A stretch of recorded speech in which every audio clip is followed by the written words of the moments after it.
Hello friends, welcome in banking mastery.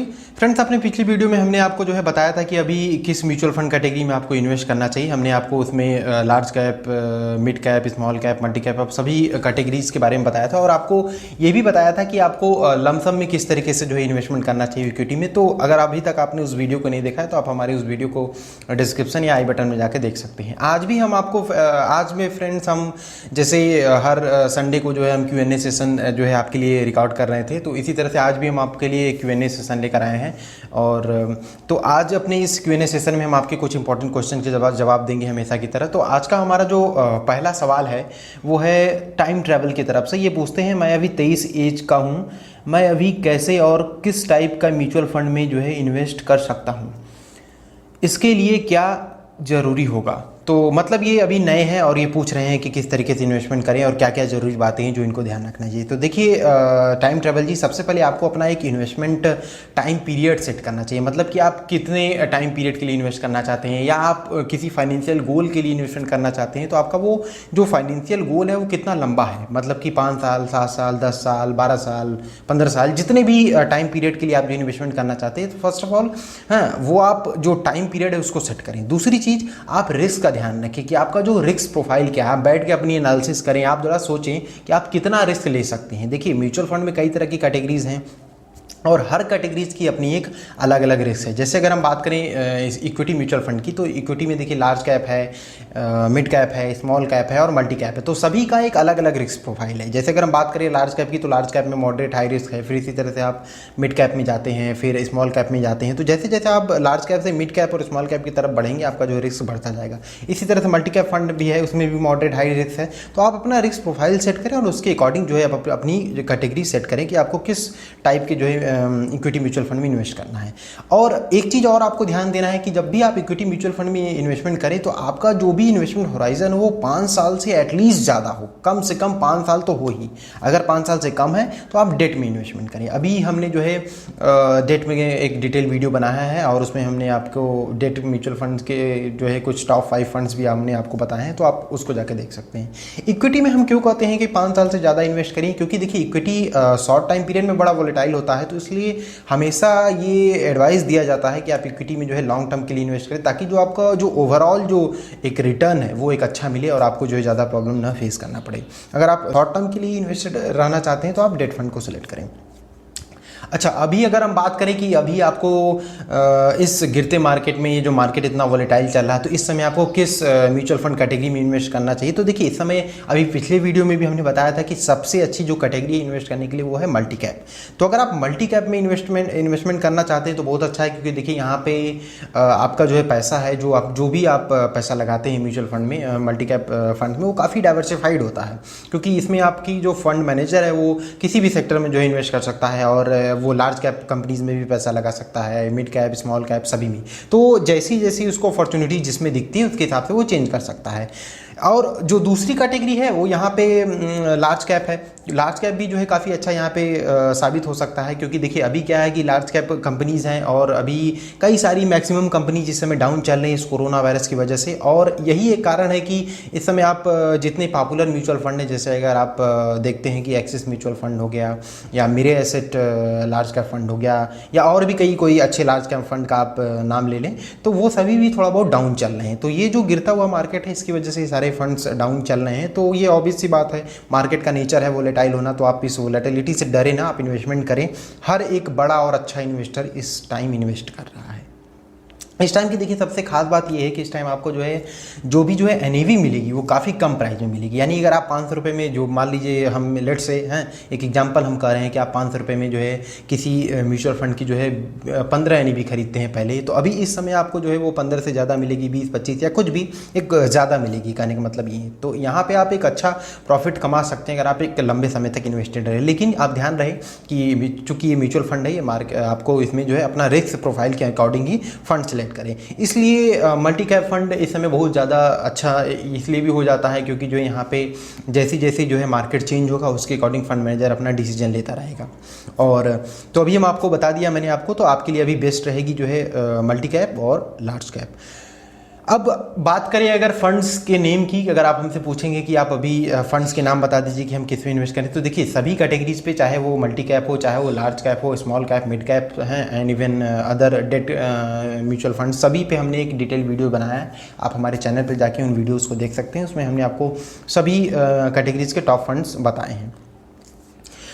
अब देखिए, जो एक और इम्पॉर्टेंट चीज़ है यहाँ पे कि जब मान लीजिए आपको कुछ समय हो जाए, आपको लगता है कि आप थोड़ा सा मतलब आपको 2 साल, 4 साल, 5 साल हो गए, 3 साल इन्वेस्टमेंट करते करते, तो आप देखें कि आपका जो एक्सपीरियंस है, आप अपने एक्सपीरियंस के अकॉर्डिंग तब आप जाके डिसीजन ले सकते हैं कि आप मिड कैप में और स्मॉल कैप में इन्वेस्ट कर सकते हैं कि नहीं।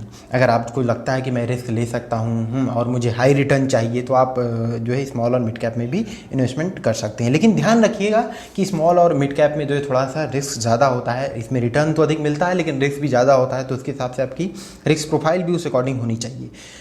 तो अब देखिए यहाँ पे अच्छी चीज़ कर रहे हैं आप, हैं कि 23 साल अभी आपकी एज है और आप इन्वेस्टमेंट शुरू करने जा रहे हैं। तो देखिए, इन्वेस्टमेंट का सबसे पहला रूल ये है कि जितनी जल्दी से जल्दी हो सके आप इन्वेस्टमेंट शुरू करें, तो अच्छी चीज़ है यहाँ पे। और अगर आप इन्वेस्टमेंट करना चाहते हैं म्यूचुअल फंड में, तो आप ग्रो ऐप के थ्रू इन्वेस्ट कर सकते हैं। डिस्क्रिप्शन में आपको इस ऐप का लिंक मिल जाएगा। सेकंड क्वेश्चन है हमारा एम्बर स्काई का। ये पूछते हैं, HDFC small cap is turning out to be worst, giving out negative returns. Fund manager is busy churning other funds and may be sleeping.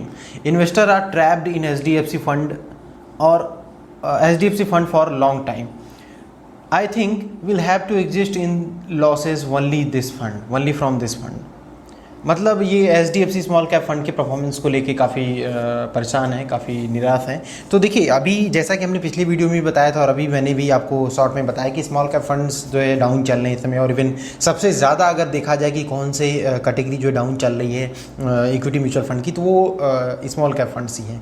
क्योंकि देखिए, अभी जो कोरोना वायरस चल रहा है और कोरोना वायरस कब तक ख़त्म होगा ये हम जल्दी पूरी तरीके से कह नहीं सकते, और अभी तक इसकी वैक्सीन भी नहीं आई हैं। तो हमें ये मान के चलना चाहिए था कि जो स्मॉल कैप फंड है उनको रिकवर करने में कम से कम आप ये मान के चलिए कि 1 से 1.5 साल आराम से लग सकता है, और इवन इससे ज़्यादा भी लग सकता है। तो आपको ये प्रिपेयर रहना चाहिए कि देखिए, यहाँ पे अब सबसे इंपॉर्टेंट चीज़ ये हो जाती है कि आपका जो इन्वेस्टमेंट होराइजन है या आपका जो फाइनेंशियल गोल था या जिस भी टाइम पीरियड के लिए आप इन्वेस्ट कर रहे हैं वो कितना है।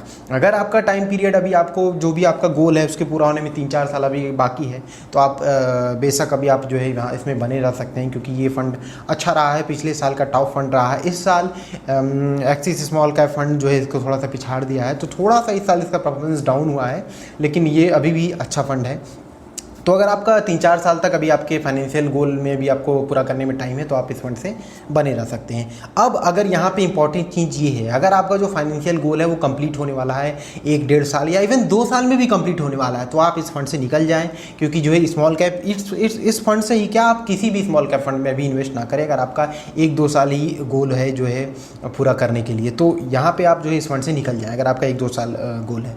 और अगर आप जो है लंबे समय इन्वेस्टमेंट कर रहे हैं, 5 साल 6 साल और भी उससे ज़्यादा, तब तो आपको कोई दिक्कत नहीं, तो आप इसमें बने रह सकते हैं। एक बात का आप और ध्यान रखिए कि इसमें जो है ये स्मॉल कैप फंड है, तो इसमें जो है हाई रिस्क भी है, तो अगर आप हाई रिस्क ले सकते हैं तो आप कंटिन्यू करें। अब हमारा थर्ड क्वेश्चन है ऋषभ टास्क की तरफ से। ये पूछते हैं, सर एक क्वेश्चन है, अगर बैंक यस बैंक की तरह हो जाए तो म्यूचुअल फंड वाला बैलेंस डूब जाएगा कि नहीं, प्लीज़ आंसर।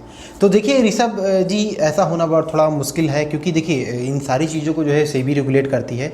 और सबसे पहली चीज़ तो देखिए यहाँ पे एक ये है कि बैंकरप्सी क्यों नहीं होंगे ये सभी फंड हाउस, क्योंकि देखिए यहाँ पे जो आप फंड किसी भी फंड में इन्वेस्टमेंट आप करते होंगे तो आप देखते होंगे कि एक एक्सपेंस रेशियो होता होगा। तो वो जो एक्सपेंस रेशियो है वो आपको हर हालत में उस पर्टिकुलर फंड हाउस को देना ही देना है, चाहे आपको प्रॉफिट हो चाहे लॉस हो। तो यहाँ पर अगर देखें हम, तो जो फंड हाउस है उसको तो फ़ायदा हो ही रहा है, चाहे आप फंड जो है आपका लॉस में हो या प्रॉफिट में हो। तो इसीलिए यहाँ पे जो है फंड हाउस को जो है जल्दी जो है घाटा नहीं होता है। और यही कारण है कि देखेंगे अगर आप जो है अगर बहुत ज़्यादा लोग जो है किसी भी फंड हाउस में इन्वेस्टेड हैं, उसके सभी फंड्स में बहुत ज़्यादा लोग इन्वेस्टमेंट किए हैं, उसका AUM ज़्यादा है, तो आप ये देखेंगे कि जो म्यूचुअल फंड है, जो फंड हाउस के, वो सभी बेकार परफॉर्म कर रहे हैं, उसके बावजूद भी जो है फंड हाउस जो है बंद नहीं होता और वो चलता रहता है। ऐसे कई फंड हाउस के एग्जांपल हैं।